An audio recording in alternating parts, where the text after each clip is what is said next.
ఆదిలాబాద్ జిల్లాలో కాంగ్రెస్ ప్రభుత్వ రైతు వ్యతిరేక విధానాలపై బీఆర్ఎస్ పార్టీ పోరుబాటు పట్టింది.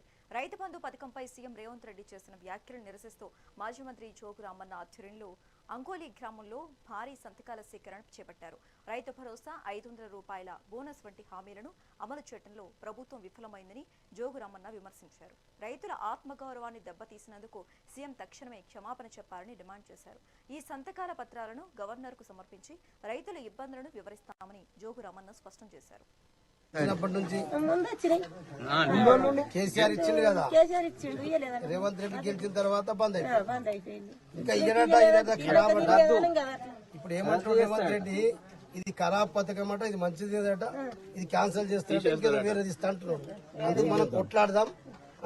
మీరు ఎక్కడ రమ్మంటే అక్కడ ఆడోళ్ళు మొగోళ్ళు అందరం పోయి కొట్లాడితే ఆ రేవంత్ రైతు బంధు కొరకే పెన్షన్లు ఇస్తానని చెప్పాయా, అన్ని లేవు. నువ్వైతే అవి చెప్పిన తర్వాత ఇప్పుడు మనం ఇట్లా వస్తున్నాయి. 5 లక్షల బీమా లేక తనకు వయసు అయిందంటున్నాను. వయసు అయిందని అయితే తనకు బీమా ఎక్కువ మన రైతు బంధు చెప్పన వజిపియలే ఒకసారి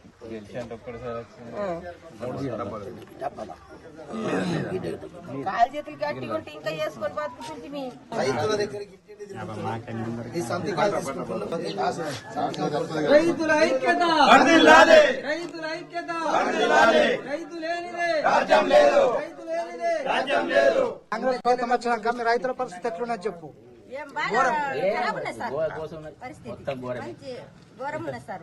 ఎట్లా ఏమి ఇబ్బంది అవుతుంది? టైం మీద రైతు బంద్ ఇవ్వలేదు సార్. ఆడవాళ్ళకు 2500 పింఛన్ ఇవ్వలేదు. తులం బంగారం తులం బంగారం ఎటువాయి సార్.